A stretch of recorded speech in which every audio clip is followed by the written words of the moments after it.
샬롬, 하나님께서 여러분을 사랑하십니다. 여러분, 더운 여름 건강하게 잘 지내고 계시죠? 사회적 거리두기가 2주간 더 연장됨에 따라서 2주간 더 온라인으로 하나님 말씀을 나누게 되었습니다. 아무쪼록 더운 여름 건강관리 잘 하시고 의미 있는 방학생활이 되기를 기도하며 다음 주 수련회에서 밝은 모습으로 만났으면 좋겠습니다. 인생을 살아가다 보면 나의 의지와 상관없이 어려운 일이 인생에 찾아오기도 합니다. 그런데 하나님을 믿는다고 해서 어려움이 찾아오지 않는 것도 아닙니다. 하나님을 믿어도 뜻하지 않는 위기가 찾아오게 됩니다. 이스라엘의 새로운 왕으로 선택된 다윗의 인생에도 어려움이 찾아옵니다.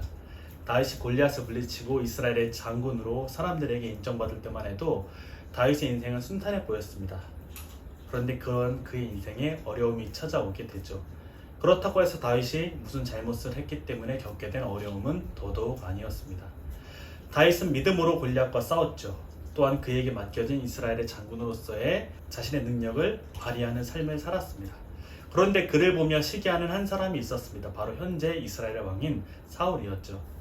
사울은 천천히요 다윗은 만만이로다라는 여인들의 노래를 듣고 사울 안에 다윗을 향한 시기의 마음이 들기 시작한 다음날 다윗의 인생에 첫 번째 위기가 찾아옵니다. 다음날 사울이 자신을 위하여 수금을 연주하던 다윗을 향하여 창을 던진 것이죠. 악한 영에 의해 지배받던 사울의 내면에 다윗을 향한 시기심이 발동된 것입니다. 한 번이 아닌 두 번이나 창을 던지지만 다행히 다윗은 그 창을 피합니다. 사울은 다윗을 군대 장관으로 임명하는데 이스라엘에서 다윗의 인기는 점점 더 커가게 됩니다. 그러자 이번에 사울은 다윗을 위험에 빠뜨리기 위한 계획을 한 가지 꾸밉니다. 바로 자신의 딸을 주겠다고 약속하며 블레셋과의 전쟁터로 그를 보냅니다. 그의 마음에는 블레셋 사람들의 손에 다윗이 죽기를 기대했던 것입니다.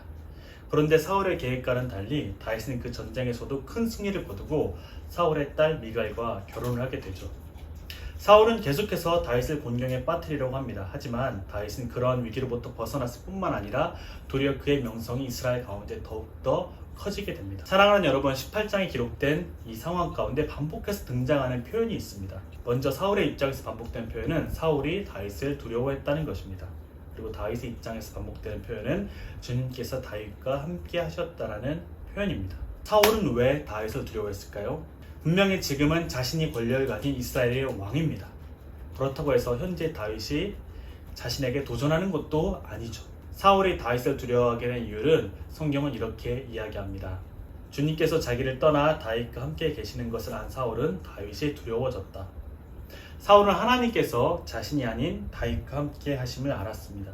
그렇게 그가 자신에게 큰 위협이 되리라는 것도 알았죠. 그렇게 다윗을 향한 시기심과 분노가 사울을 뒤덮었습니다. 반대로 다윗의 인생에는 하나님께서 함께 해주고 계십니다. 하지만 하나님께서 함께 해주시는 다윗의 인생 가운데서도 위기가 계속해서 찾아옵니다. 29절은 이렇게 말합니다. 평생에 다윗의 대적이 되니라 라고 말이죠. 이제 앞으로 다윗의 인생에 지금보다 더 큰 위기가 찾아올지도 모릅니다. 하지만 중요한 것은요, 다윗의 인생에 비록 위기가 찾아오지만 하나님께서 다윗과 함께하고 계시다는 사실입니다. 우리의 인생에도 뜻하지 않는 어려움이 찾아올 수 있습니다. 다윗을 미워했던 사울처럼 우리를 미워하는 누군가를 만나게 될지도 모르죠. 그런데 중요한 것은 우리가 하나님을 잘 믿고 하나님과 동행해도 이런 어려움이 우리를 피해가지만은 않는다는 것입니다. 더 나아가 믿음으로 살기 때문에 겪게 되는 어려움 또한 우리의 삶에 있을 수 있다는 것입니다. 그렇게 우리가 기억하고 우리가 집중해야 할 것은 우리에게 놓여진 상황과 환경이 아니라 우리가 하나님과 동행하는 삶을 살고 있느냐라는 것이죠. 그리고 그렇게 우리가 주님과 동행할 때 하나님은 우리에게 이 어려움과 위기에서 피할 길을 열어주십니다. 또한 그 시간을 통해서 우리를 성숙한 인격을 가진 믿음의 사람으로 자라나게 하실 것입니다. 사랑하는 여러분, 하나님께서 여러분과 함께 하십니다. 그 사실을 믿으며 새로운 한 주간도 하나님과 동행하는 믿음의 삶을 살아가는 저와 여러분이 되시기를 주님의 이름으로 축복합니다.